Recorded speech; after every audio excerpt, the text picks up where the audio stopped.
Hi guys, welcome to my channel and let's talk about how I met Jesus Christ. Paano niya ako binago? Yan.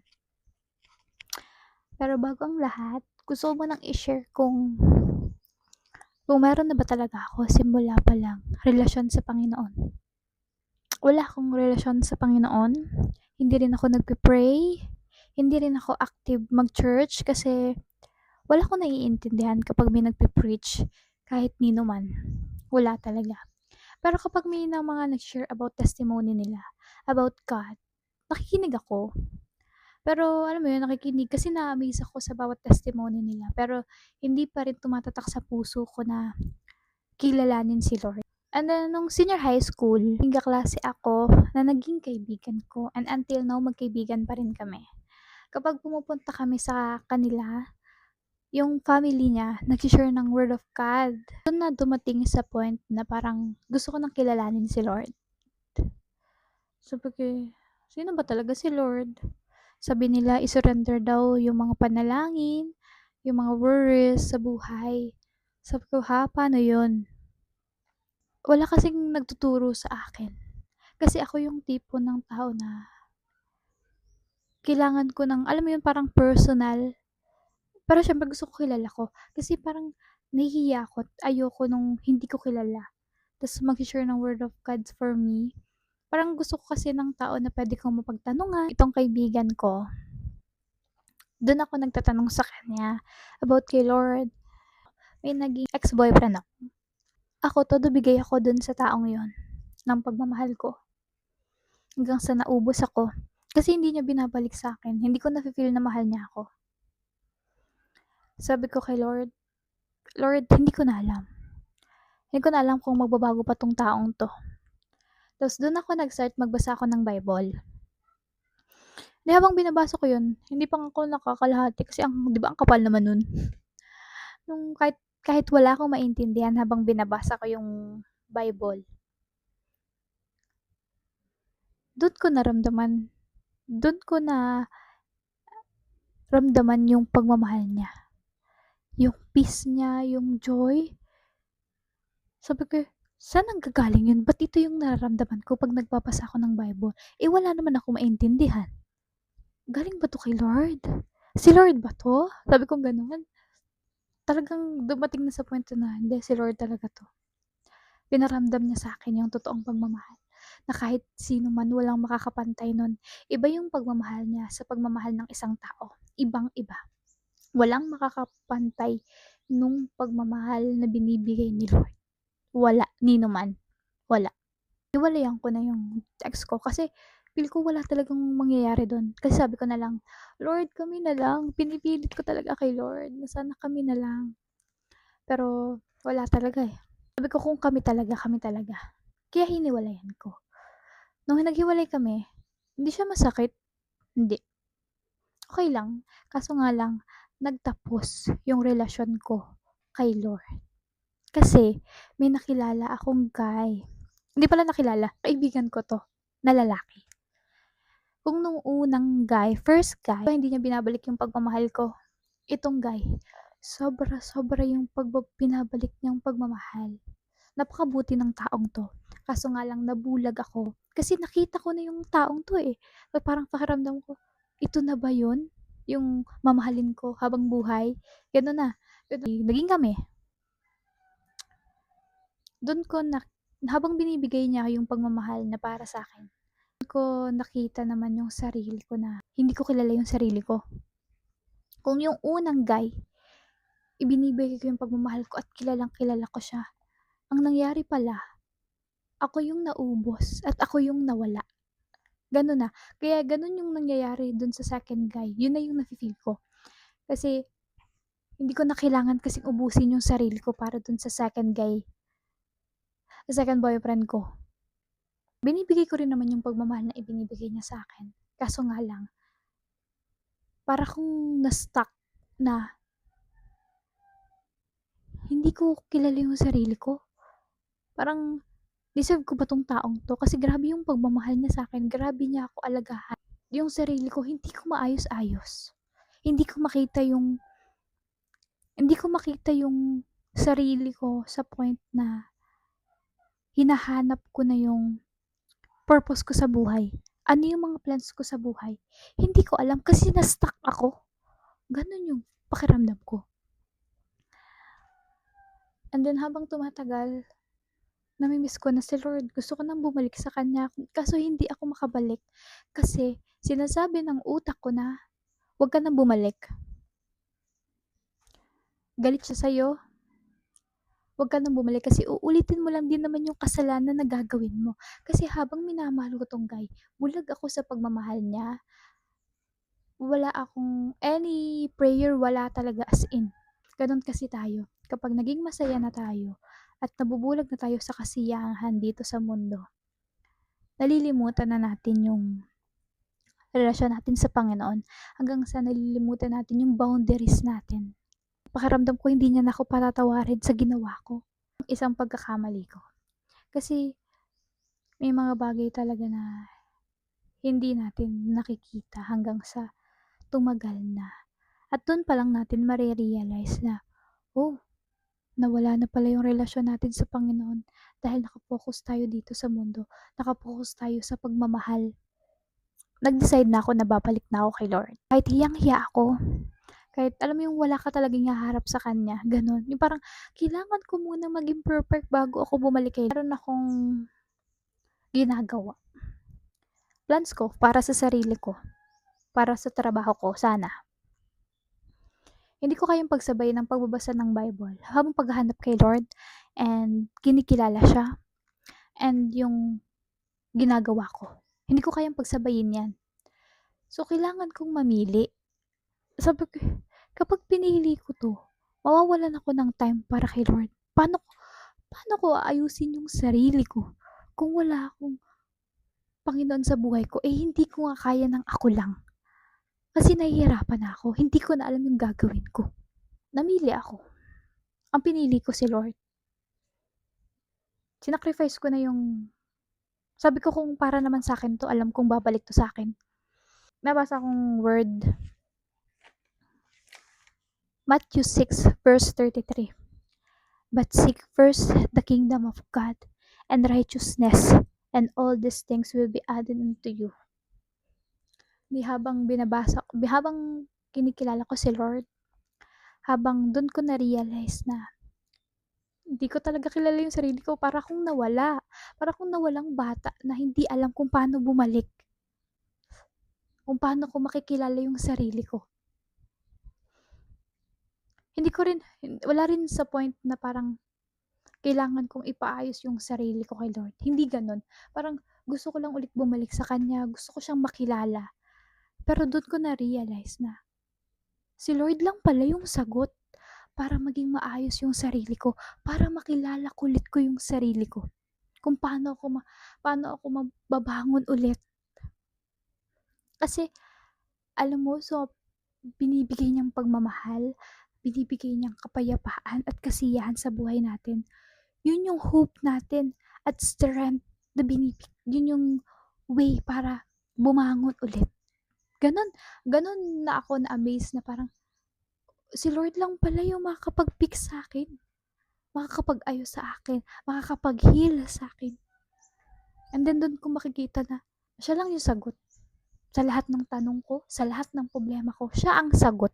Wala nang anuman. Ako nang bumalik sa dating ako kasi napakalungkot.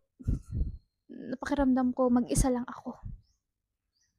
Pakiramdam ko wala na akong hope sa buhay. Pakiramdam ko huling-huli na ako sa buhay. Pero ang sagot ay hindi naman. Akala lang natin na huli na tayo sa buhay kasi nakikita natin na may progress yung ibang tao, di ba? Eh tayo stuck pa rin. Huwag tayong mawalan ng pag-asa because God will provide and God will save you, will restore your soul. Si Lord ang bahala sa lahat. Pray. Doon ko din nakita kung gaano ka-powerful ang prayer. Then, magbasa ng Bible. Kasi yung Bible ang magpapalaya sa'yo at magbubukas ng mga mata mo dito sa mundo. Kung alam mo yun, kung paano ka dapat mamuhay, kung paano ka niya iniligtas, kung paano niyo nakilala ang Panginoon. paano mo makikilala si Lord? Kaya sabi ko, Lord, ayoko nang bumalik sa dating ako.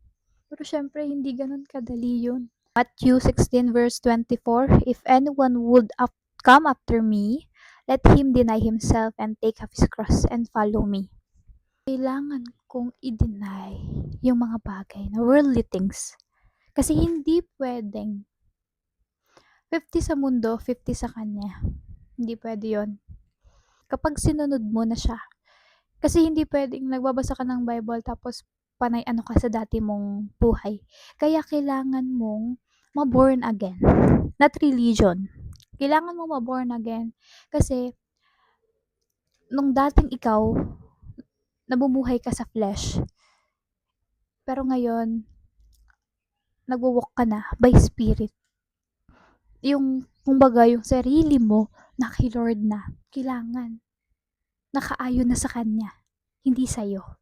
Hindi sa desire ng puso mo, kundi desire at plans niya para sa'yo. Habang binabasa ko yung Bible, never nagbago si Lord. Never. Kung sino man siya yung una mong nakilala, siya pa rin yun hanggang ngayon. Kahit mga nagdaan, Old Testament, New Testament, siya pa rin yun. Never siyang nagbago. Napakabuti pa rin niyang ama. Napakamapagmahal niyang ama. Doon ko din nakita and naintindihan na grabe yung ginawa niyang pagsasacrifice para lang sa atin. Hindi natin deserve yung pagmamahal na binigay niya sa atin. Pero binigay niya ng kusa kasi mahal niya tayo. Ayoko rin i-share na si Lord ay mapagmahal. Si Lord din kasi is a holy, righteous. Kaya ang gusto ni Lord, maging maayos tayo. Mamuhay tayo sa may kabanalan. Siyempre, nag-i-struggle pa rin naman tayo hanggang ngayon. Everyday yan. Pero don't forget, and wag na wag mong iiwanan si Lord. Wag na wag kang lalayo sa Kanya. Feeling mo wala ng pag-asa. Kahit feeling mo wala na talaga, wag na wag kang bibitaw sa Panginoon. Wag na wag. Mahal ka ng Panginoon. Magtiwala ka lang sa Kanya. Manampalataya ka sa Kanya. Kasi walang imposible kay Lord. Tandaan mo yan. Walang imposible. Mahal tayo ni Lord. Sobra pa sa inaakala natin. Pero minsan, dumadating sa punto na, Lord, ba't ganun? Kala ko ba magiging maayos na ang buhay ko pag binigay ko sa'yo? Hindi siya ganun. Kasi baka akala ng iba, kapag binigay mo yung buhay mo kay Lord, magiging maayos na. Hindi.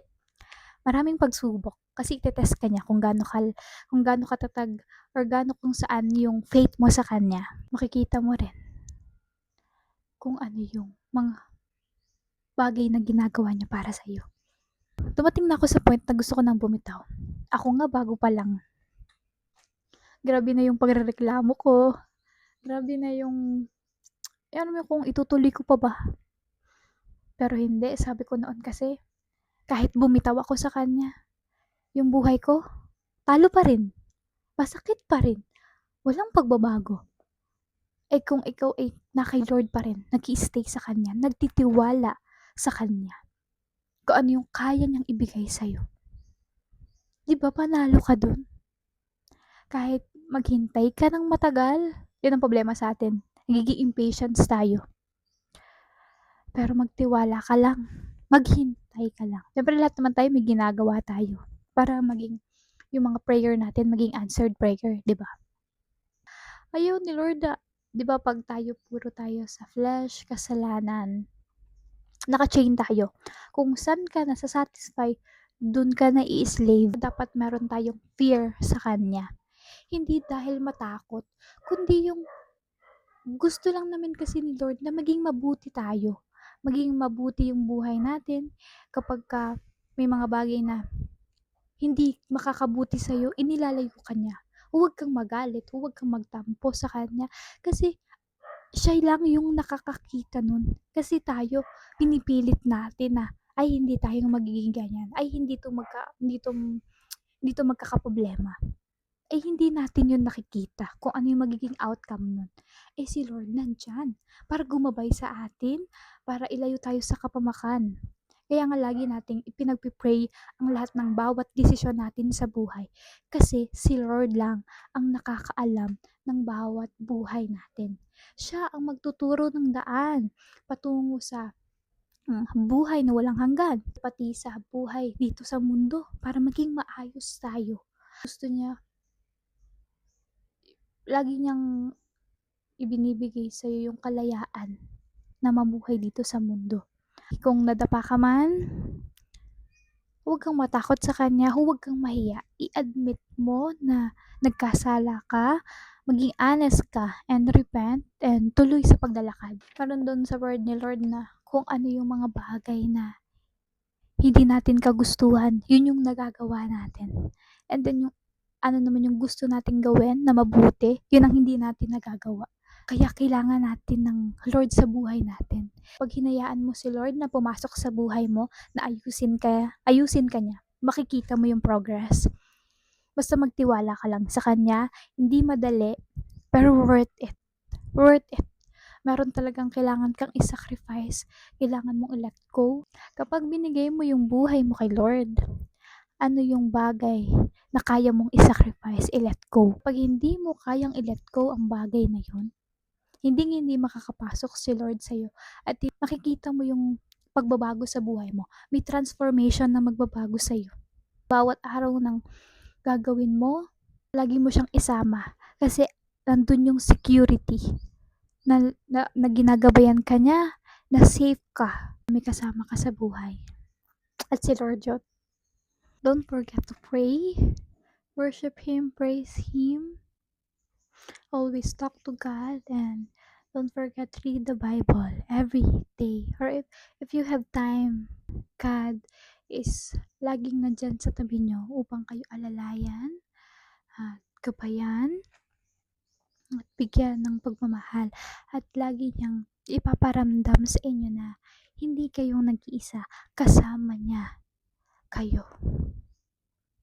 Then, kung ikaw man ay nalulungkot ngayon, huwag kang mawalan ng pag-asa.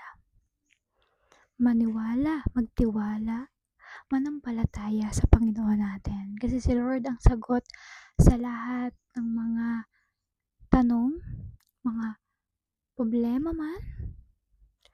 And huwag tayong matakot. Lagi lang tayong maniwala at magtiwala sa Kanya. Siya ang sagot sa lahat. Don't forget that.